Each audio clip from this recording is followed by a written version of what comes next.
नमस्कार दोस्तों, आप सभी का स्वागत है। एक बार फिर से साधना भक्ति में वीडियो पसंद आएगा तो वीडियो को लाइक कीजिएगा और अपने दोस्तों को शेयर कीजिएगा। चैनल पर पहली बार आए हैं तो चैनल को सब्सक्राइब कर लीजिएगा। आइए वीडियो शुरू करते हैं।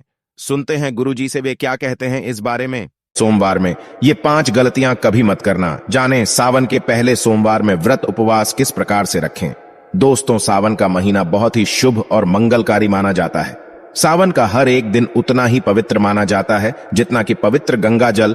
करोड़ों में कुछ खास लोग ही होते हैं जो भगवान शिव की कृपा पाते हैं। सच्चे हृदय से भगवान शिव के भक्ति करने वाला भगवान शिव का प्रिय भक्त कहलाता है। अगर आप भगवान शिव से प्रेम करते हैं तो सच्चे दिल से कमेंट बॉक्स में लिखें हर हर महादेव, ओम नमः शिवाय। भगवान शिव के लिए एक लाइक तो बनता है। दोस्तों, सावन का पहला सोमवार 10 जुलाई, दूसरे सोमवार का व्रत 17 जुलाई, तीसरे सोमवार का व्रत 24 जुलाई, चौथा सोमवार व्रत 31 जुलाई, पांचवां सोमवार व्रत 7 अगस्त, छठा सोमवार व्रत 14 अगस्त, सातवां सोमवार व्रत 21 अगस्त और आठवां सोमवार व्रत 28 अगस्त को रखा जाएगा।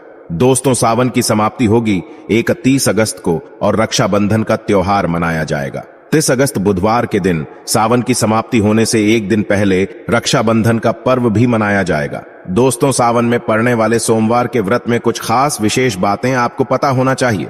तो आइए जानते हैं। दोस्तों, सबसे पहली बात, सप्ताह का पहला दिन यानी कि सोमवार भगवान शिव की आराधना का दिन माना जाता है। वैसे इस दिन का अधिपति सोम यानी कि चंद्र भी है, इसीलिए इसका नाम सोमवार रखा गया है। इसीलिए सोमवार के दिन भगवान शिव और चंद्रमा दोनों की ही आराधना की जाती है और व्रत रखा जाता है। सोमवार को शिव जी के लिए रखे जाने वाले व्रत शीघ्र ही फलदायी होते हैं। इसीलिए शिव जी के भक्त इस दिन अपनी किसी भी इच्छा की पूर्ति के लिए तथा सुख, समृद्धि और शांति के लिए सोमवार का व्रत अवश्य रखें। वैवाहिक जीवन सुखमय हो तथा अच्छा जीवन साथी मिले, इस कामना के साथ कुंवारी लड़कियां विशेष रूप से सोमवार का व्रत रखती हैं। दोस्तों, दूसरी बात, ज्योतिष शास्त्र में सोमवार के दिन को विशेष रूप से भगवान शिव और चंद्रमा से जोड़कर देखा जाता है और इसीलिए इस दिन वे सभी कार्य करने चाहिए जो कि भगवान शिव को अति प्रिय है। भगवान शिव के मंदिर में जाकर गंगा जल अर्पित करना चाहिए और भगवान शिव को विशेषकर रूप से प्रिय बेल पत्र को भी अवश्य चढ़ाना चाहिए। शिव जी को चंदन काले भी लगाना चाहिए और आटे की पंजीरी का भोग भी लगाना चाहिए।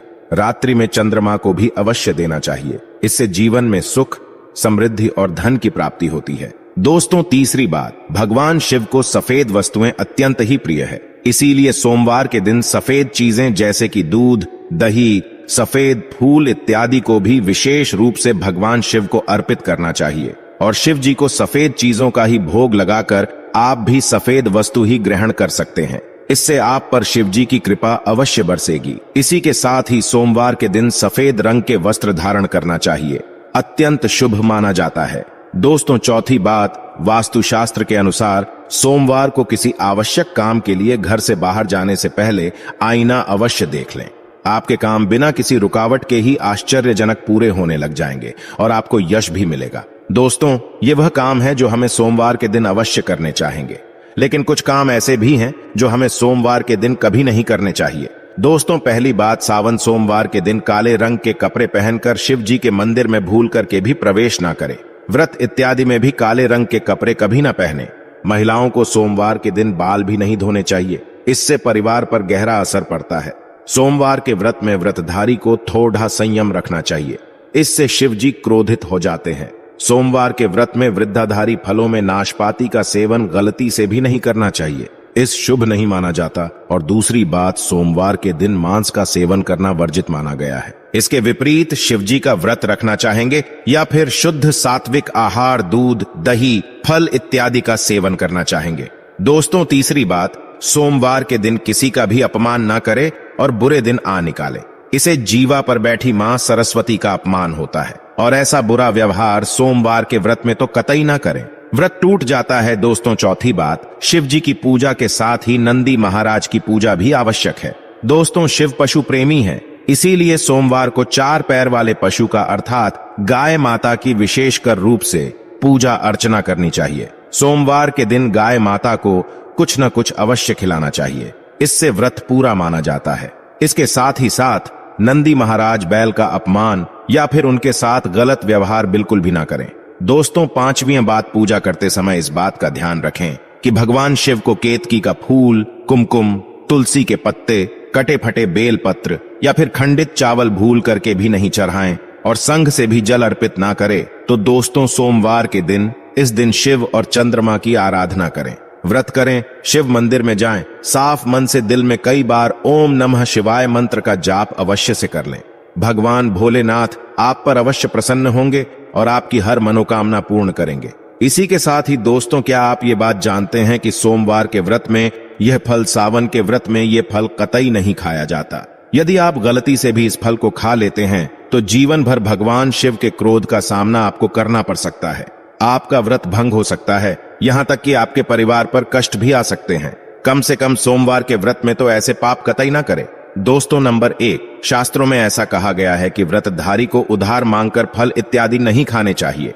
इससे इसे पाप लग जाता है और व्रत भी अधूरा रह जाता है। सोमवार का व्रत हो या फिर कोई भी व्रत क्यों ना हो, पड़ोसियों से मांग करके भी व्रत इत्यादि में फल वगैरह नहीं खाने चाहिए।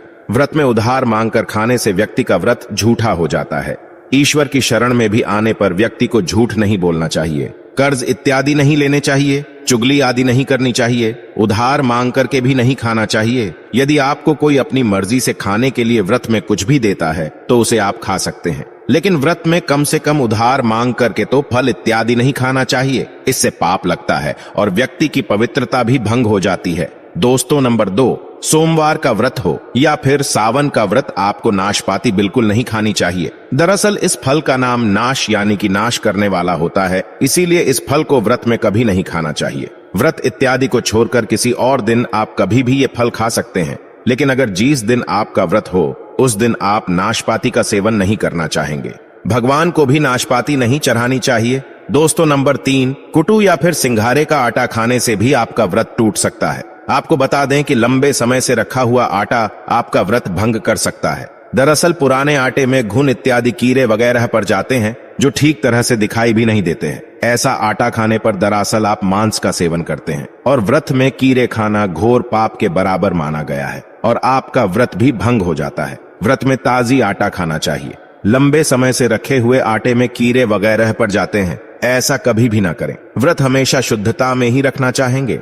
दोस्तों, सावन के इस पवित्र महीने में यदि जिस भी व्यक्ति को ये 5 संकेत मिल जाए तो उसे ये पता चलता है कि महादेव आपकी भक्ति से बहुत प्रसन्न है और आपको धनी होने से कोई भी नहीं रोक सकता है। तो चलिए दोस्तों जानते हैं। दोस्तों, नंबर 1, बैल का दरवाजे पर आना। नंदी महाराज भगवान भोलेनाथ के वाहन हैं। नंदी को भगवान शिव का द्वारपाल भी कहा गया है। नंदी महाराज को बुद्धि और ज्ञान का प्रतीक भी माना गया है। शिव के मंदिर के बाहर हमेशा नंदी महाराज विराजित रहते हैं, लेकिन अगर सावन के इस पवित्र महीने में अचानक से नंदी महाराज आपके दरवाजे पर आ जाए और घर की चौखट को सींग मारने लग जाए, तब आपको समझ जाना चाहिए कि भगवान शिव आपके घर में अब आने वाले हैं, जो कि यह एक उनके आने का विशेष संकेत है। भगवान शिव आपकी भक्ति से बहुत प्रसन्न है। वह आपके घर में खुशियां आने वाली है। आपको धनी होने से कोई नहीं रोक सकता, लेकिन याद रहे नंदी महाराज को तिलक लगाकर मीठा भोग अवश्य लगाएं। दोस्तों, नंबर 2, सावन के पवित्र महीने में अचानक से आपके सपनों में यदि शिवलिंग दिखाई दे जाए, अर्थात भगवान शिव दिखाई दे जाए, तो इससे आपको यह समझ लेना चाहिए कि अब आपके जीवन से परेशानियों का अंत जल्द ही होने वाला है। भगवान शिव आपकी सच्ची आराधना और भक्ति से बहुत ही खुश हैं और वे आपके घर में अब आने वाले हैं। ऐसे में याद रहे कि शिव की भक्ति में कोई भी कमी नहीं आनी चाहिए। घर को गंदा मत रखना, क्योंकि आपके घर में भगवान शिव आने वाले हैं। दोस्तों, नंबर 3, शास्त्रों के अनुसार ऐसा माना गया है कि नीलकंठ भगवान शिव का ही प्रतीक है। यदि आपके घर के सावन के महीने में नीलकंठ छत पर आकर बैठ जाए तो उन्हें भूल करके भी मत भगाना, क्योंकि यह भगवान शिव का ही प्रतीक माने गए हैं। ऐसे में आपको खुश होना चाहिए, क्योंकि भगवान शिव आपकी भक्ति से बहुत खुश हैं। शास्त्रों में ऐसा बताया गया है कि नीलकंठ अगर मनुष्य के घर पर आकर बैठ जाए तो साक्षात घर में महाशिव के आने के संकेत माने गए हैं। अब आपके बुरे दिन जाने वाले हैं। ऐसा कहते हैं कि श्री राम ने इस पक्षी के दर्शन करने के बाद ही रावण पर विजय प्राप्त की थी।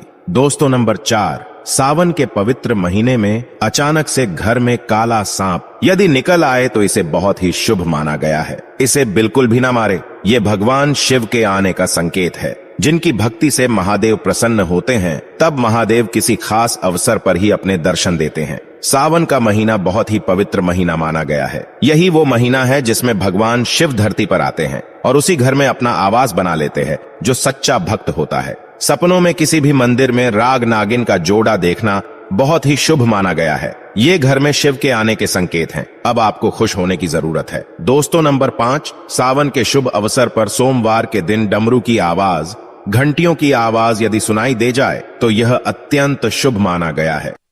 धन्यवाद और जय शिव शंकर। यदि आपके पास किसी वीडियो के लिए और कोई विचार या प्रश्न है तो कृपया हमें टिप्पणी के माध्यम से बताएं। हम आपके सुझाव और प्रतिक्रिया की प्रतीक्षा करते हैं।